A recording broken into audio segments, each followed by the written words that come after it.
"Whatever it is, it's stunned," said Mr. Jones. "A motorcycle hit it." "Ah," said the second officer, "that'll have been one of the pair who just pinched 30,000 quid from Lloyd's Bank in the High Street. It's the Cash and Carrot boys, the ones who've done a lot of burglaries around here lately. Did you see which way they went?" "No," said Mr. Jones, tipping up the Raven's head, "but they'll have a dent on their motorcycle. Could one of you hold the bottle for me?" "You don't want to give him brandy. Hot sweet tea's what you want to give him." "That's right," said the other policeman. "And an ice pack under the back of his neck. Burn feathers in front of his beak. Slap his hands. Undo his shoelaces. Put him in the fridge." "He hasn't got any shoelaces," said Mr. Jones, not best pleased at all this advice. "If you aren't going to hold the bottle, why don't you go on and catch the blokes that knocked him over?" "Oh, they'll be well away by now. Besides, they carry guns.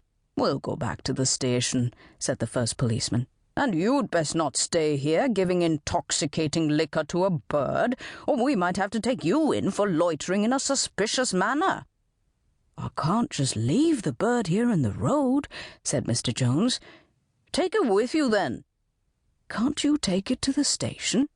"Not likely," said the second policeman. "No facilities for ravens there." They stood with folded arms, watching, while Mr. Jones slowly picked up the bird. It weighed about as much as a fox terrier, and put it in his taxi. And they were still watching. He saw them in his rearview mirror as he started up and drove off.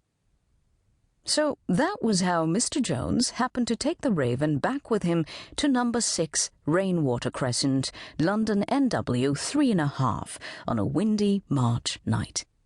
When he got home, nobody was up, which was not surprising since it was after midnight. He would have liked to wake his daughter, Arabel, who was fond of birds and animals. But since she was quite young, not yet school-age, he thought he had better not. And he knew he must not wake his wife, Martha, who had to be at work at Round and Round the record shop in the High Street at 9 in the morning.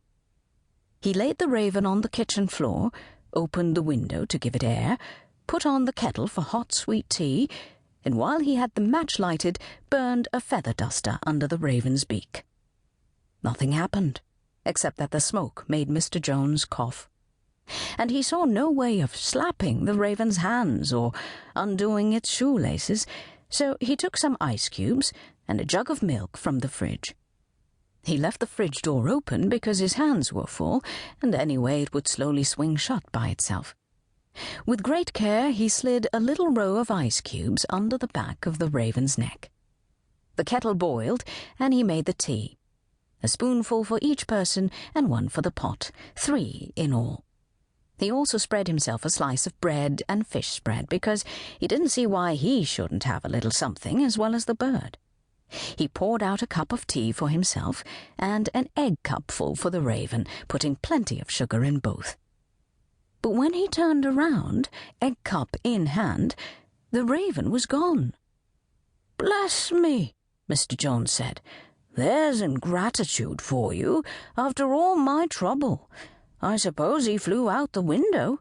Those ice cubes certainly did the trick quick.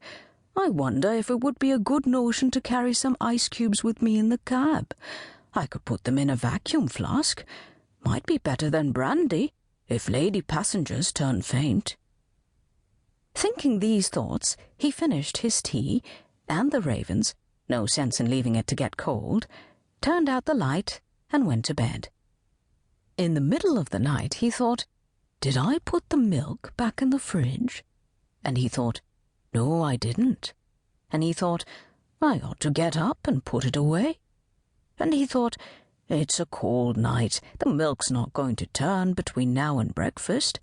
Besides, Thursday tomorrow. It's my early day." So he rolled over and went to sleep. Every Thursday, Mr. Jones drove the local fishmonger, Mr. Finney, over to Colchester to buy oysters at 5 in the morning. So next day, up he got, off he went, made himself a cup of tea, finished the milk in the jug, never looked in the fridge. An hour